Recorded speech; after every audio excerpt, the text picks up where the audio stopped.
il est champion de France avec le Paris Saint-Germain. Loïc, c'est Blaise Matuidi. Ouais, et le speaker qui vient de lui demander combien de poumons il avait. Bon, il a répondu 2, mais c'est vrai que c'est ce qu'on retient de la saison de Blaise Matuidi, l'infatigable évidemment. Et voilà, alors, le speaker. Blaise Matuidi. Je suis fier d'avoir été champion ici à Paris. C'était mon rêve, moi qui suis issu de la région parisienne. Voilà. Ici c'est. Merci. Quelques mots donc de Blaise Matuidi qui aura été capitaine, la grande révélation française de la saison. Oui, il a même été la révélation dans un secteur où on l'attendait pas, et notamment en marquant des buts. Des buts décisifs. Il a été vraiment très bon, et il n'a pas eu à souffrir de la comparaison avec ses illustres coéquipiers du milieu de terrain, Thiago Motta ou Beckham, sur la durée, sur comment dirais-je, il a été tout à fait linéaire. Il a été extrêmement performant tout au long de ces 38 matchs. Jérémy Ménez, Loïc, enfin souriant. Oui, ça reste timide, mais c'est enfin un sourire effectivement sur le visage de Jérémy Ménez. 5 buts au compteur pour Blaise Matuidi. Et voilà, petit mot de Ménez. Merci pour ce but. Oui, ça a été vraiment court. Qui revenait sur son but à Lyon, évidemment, qui offre le titre de champion au Paris Saint-Germain. Et là, c'est Javier Pastore. Ça y est, on commence à prendre du poids au niveau des derniers membres du vestiaire à venir sur le podium, qui commence à être bien garni autour de Frédéric Thirier et de Nasser Al-Khelaifi, qui lui, pour le coup, a un sourire Colgate, comme j'ai envie de dire, avec l'écharpe du PSG autour du cou. Il est, mais alors, aux anges, Nasser Al-Khelaifi, en train d'étreindre à chaque fois tous ces joueurs qui montent à ses côtés. Saison paradoxale, capitaine, de Javier Pastore, qui aura vraiment alterné le bon et le moins bon, voire l'exceptionnel parfois. Ah bon? Non. Bon, il a marqué quelques buts magnifiques, il a fait quelques grands matchs, mais c'était très inégal. Tu peux me donner le total et les stats de Pastore cette saison? Je les ai pas sous les yeux. Il doit être à 5-6 buts, pas plus. Oui, en termes de buts, en effet, ouais. Mais il a eu une influence quand même quand il était bon sur le jeu parisien, non? Ça te semble insuffisant pour un joueur de ce calibre supposé? Dans la balance, tu mets Pastore d'un côté, tu mets le montant de son transfert de l'autre, c'est insuffisant. Tu penses qu'il va se traîner ça comme un boulet tout au long de son parcours au PSG? C'est possible, sauf à être aussi performant qu'Ibrahimovic. Ouais. Là, il se serait plus un boulet. 4 buts pour Pastore cette saison en Ligue 1. Ah, tu vois, j'étais même généreux, je lui avais mis la TVA. Ezequiel l'avait dit, Loïc, lui aussi aura fait une saison un peu inégale, très bon au début, un peu moins ensuite. Ouais, il s'est un peu essoufflé sur la fin, effectivement, mais alors quand il est en forme, c'est juste un joueur exceptionnel. Ezequiel l'avait dit, et alors on murmure de plus en plus en coulisses actuellement le nom d'Edinson Cavani, son ancien coéquipier du côté de Naples. C'est très chaud avec le PSG, et si jamais ce duo-là se reformait la saison prochaine, attention, parce que ça pourrait faire à nouveau des étincelles. Et voilà, le mot de Lavezzi dans quelques instants. Oui, mais pas en français, j'imagine, non? Allez, ça y est. Eh si. Alors, je voudrais remercier à tout le monde et à les personnes qui travaillent avec nous tous les jours. Et merci à tous. Il faut un effort. Pas mal. Il faut un effort. Comme quoi ils y arrivent, alors que nous, quand on leur tend le micro, eh bien non, ils refusent de nous parler français. Il se fait bien chambrer derrière. Évidemment. Alors attention, parce que là, c'est Zlatan. Le numéro 10. Et je vais faire le tour du parc. Zlatan! Le meilleur buteur du championnat de France de Ligue 1, 29 buts ce soir. Peut-être va-t-il passer la barre des 30 à Lorient la semaine prochaine. Entrée impériale, allais-je dire, de Zlatan Ibrahimovic à son image, bien évidemment.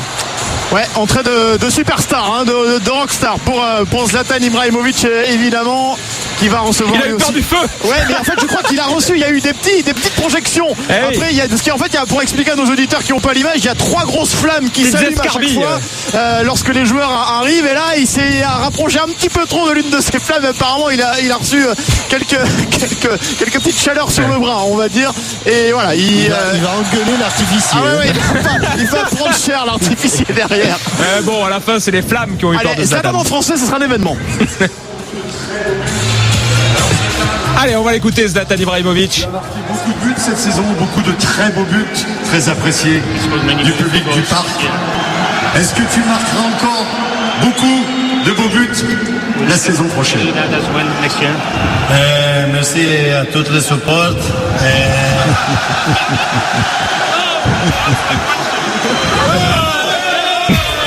s'est fait chambrer. Il aime pas se faire chambrer. Hein. Merci à toute l'équipe, merci à l'entraîneur.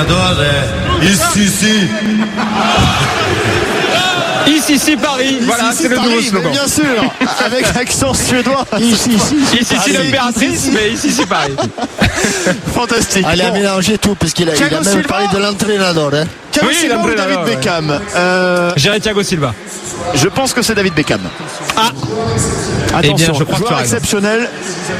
Voilà, il a décidé de prendre sa retraite. Alors attention, messieurs dames, parce que là, moment d'émotion au Parc des Princes.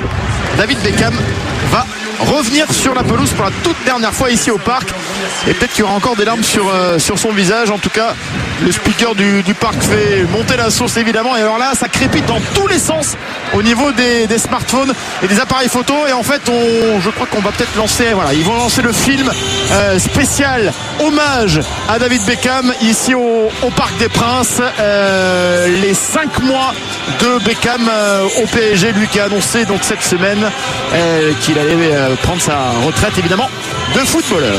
Il arrive, David Beckham, sur la pelouse du parc. Ce sera d'ailleurs le dernier pour nous ce soir en direct, et ça tombe plutôt bien. Il a une petite musique j'allais dire personnalisée avant d'entrer sur la pelouse du parc, et on voit son regard. Toujours les Beatles, hein. Il était entré sur Hey Jude pour son premier match face à l'Olympique de Marseille, et là c'est Hello Goodbye, un autre grand classique des Beatles, évidemment lourd de sens ce soir. Tu l'entends, Loïc? Je l'entends, et j'essaie de... t'adores ça, hello. Bah évidemment. Je vois pas pour l'instant David Beckham. On est en train de revoir les différentes actions, en tout cas sur les écrans géants de Beckham, notamment sa passe décisive. C'était quoi? C'était contre Marseille, si mes souvenirs sont bons. En tout cas, l'un de ses meilleurs matchs évidemment contre l'OM ici au parc, et sa présentation qui avait été assez exceptionnelle aussi évidemment. Bon bref, les 5 mois de Beckham étaient quand même assez surréalistes, et ça va marquer forcément l'histoire du Paris Saint-Germain. Thank you David, peut-on lire sur les écrans du parc, et il va rentrer dans une poignée de secondes. Les photographes qui sont prêts, et on va peut-être même écouter peut-être le speaker du parc si on peut, puisque voilà, il va l'introduire. Le numéro 32,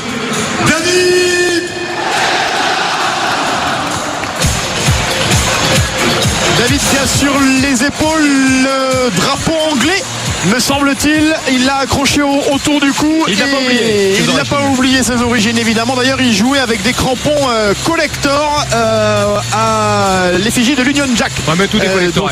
Oui, bah, évidemment. Évidemment. Et là, voilà, tout le monde est debout. Grands applaudissements sur le podium pour David Beckham, qui reçoit des mains de Frédéric Thirier la petite réplique de Hexagol. Et là, même pour Frédéric Thirier, ça doit être quelque chose de remettre ce petit trophée au monsieur David Beckham évidemment. Et attention, peut-être du Beckham en français, ça c'est overcollector. Alors ça, ce serait vraiment la grosse cote. Allez, on va l'écouter, David Beckham en direct du Parc des Princes sur RMC dans l'after. Tout de suite. C'est vrai que ça a été une grande fierté pour le Parc des Princes, pour ses supporters, de t'accueillir ici. Tu as vécu une carrière extraordinaire. Qu'est-ce qu'il y a eu de particulier pour cette fin de carrière au Parc des Princes, au PSG? I want to say thank you to everybody in Paris. Beckham remercie tout le monde. Je remercie tout le monde ici à Paris. Ah, mais il y a le traducteur en plus. Alors c'est parfait. To my teammates, to the staff, to the fans, it's been very special to finish. À mes compagnons, à l'équipe, à tous les fans. To finish my career here couldn't have been any more special. So thank you very much. C'est vraiment très spécial de terminer ma carrière ici. Merci beaucoup. On peut peut-être aussi te demander, puisque ta carrière a été longue, exceptionnelle. Un dernier mot de David Beckham avant de rendre l'antenne sur RMC. Sans trop réfléchir de ta carrière. Yeah, I know, but 2 or 3, perhaps 1. Les 2 ou 3 grands souvenirs qu'il gardera de sa carrière. To spend time with my family, simple as this. I want to enjoy my family. I have all the souvenirs that I want now. So I'm very, very happy and merci Paris. Donc je veux juste passer du temps avec ma famille. J'ai beaucoup de souvenirs, mais c'est la famille qui compte maintenant. Vous aimez le club? C'était peut-être, sans doute, Captain, la fin de la carrière de joueur professionnel de football de David Beckham ce soir. On remercie beIN Sport pour nous avoir fourni le son et les images aussi au studio. C'était sympa. Captain, c'était une soirée émouvante.